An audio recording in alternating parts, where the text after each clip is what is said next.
what's your thoughts on zombies this year? I know, surprisingly, it's a mixed opinion when it comes to this year's mode. What do you think in comparison to previous titles for zombies? Yep.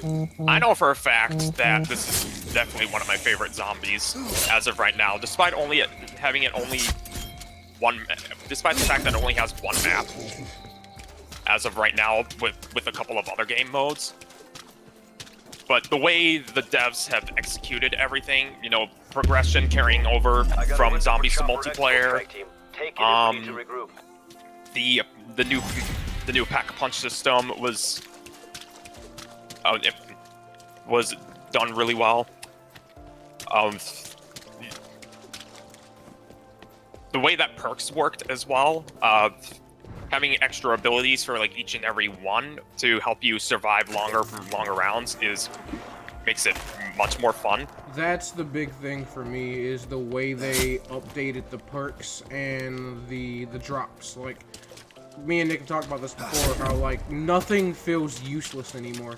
I mean, back in the day, you'd get a carpenter and it was like, wow. Cool, 200 points. Yeah. Yeah, cool. All you do is just rebuild boards. Oh, shit. Oh, did you? Man, you finished. And nowadays, a carpenter is actually very useful now, since it also replenishes armor too, which I never even knew about until just now. Yeah, with the addition of armor and the fact that it replenishes that, that's a really cool feature. So I want to get this door on the opposite side of the hall so I can put the key card in. I want to start I'm taking care of a train right now, so I'll probably be there in just a moment. We got it. I just had to start the process. Just had to be sure.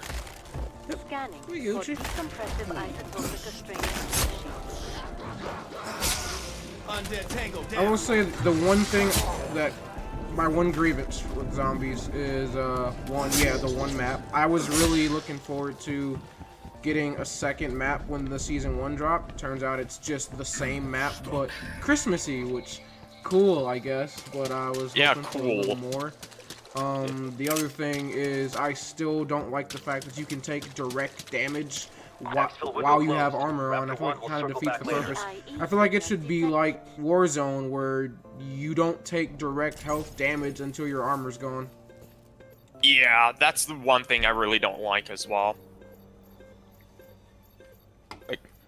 Like, I get, like, okay, like, if you get, like, hit with, like, some Nova gas, or you get hit with a blast from the Megaton, that's different. Then, yeah, you should take direct damage. But if you're just getting smacked by your regular, normal zombies, you shouldn't take direct health damage. It kind of defeats the point, in my opinion.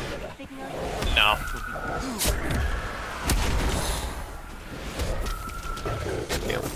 Also, another thing like, I really do like about zombies this year as well is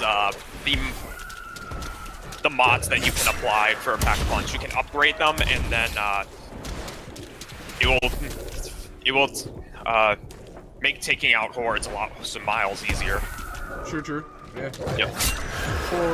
For me personally, I know this campaign got gassed up a lot, and it's not bad. Like, it's a good campaign. It's got a nice mixture of. By the way, Nick, are you getting the part? Already done. Yep. It's got a nice mixture of some Black Ops 1 and Black Ops 2 elements, but in a couple places it kind of felt like a retread almost. Like, I mean, it had some sections that felt very copy and paste from Black Ops 1, like almost to a T. Obviously, Black Ops 2 was the first COD that had the multiple endings, but I felt like that game did that a lot better than this game. So, I'm not saying it's like this campaign was bad by any stretch of the imagination, because it's not. It was fun. I enjoyed it. I got some entertainment out of it, but it was very short. It's very linear. Not a lot extra going on with it. But it was cool. I had fun. I vibed with it. Yeah. Strike team. That's good. Because yeah, that's what I did realize as well, that the Cold War campaign was a lot shorter than the previous CODs that I've played. Yeah. Oh dear. And one thing that they did implement is that the side missions are like during during the main missions of the campaign, so it's kind of hard to keep track of which side missions to do and whatnot. Well, they had the system they had is very similar to the Black Ops 2, and where like the side missions are optional, and doing them unlocks, you know, different paths to different endings of the game. The problem I had was that they weren't like, unlike Black Ops 2, where it was like direct impacts on the storyline. You had like extra cutscenes, stuff like that really impacted.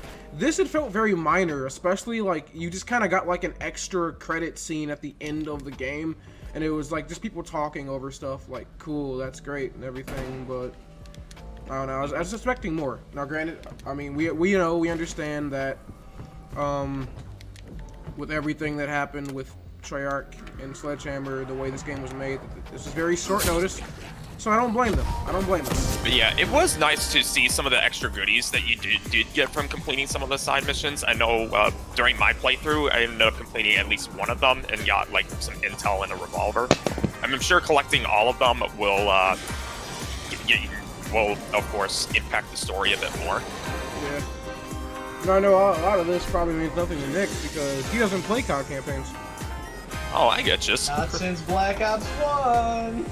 Wow, dude. Yeah, my man's missed out on some banger campaigns, especially the most recent one in Modern Warfare. I still think that's probably one of the best campaigns ever. Just, I mean, in terms of like its realism, the attention to detail, everything. I may think Modern Warfare is a grade A piece of shit, but in terms of the campaign, banger. Yeah. I think a similar story with Infinite Warfare did the same thing as well. It was shitty when it comes to like multiplayer and okay zombies, but it had a really good campaign. Yeah, that is it.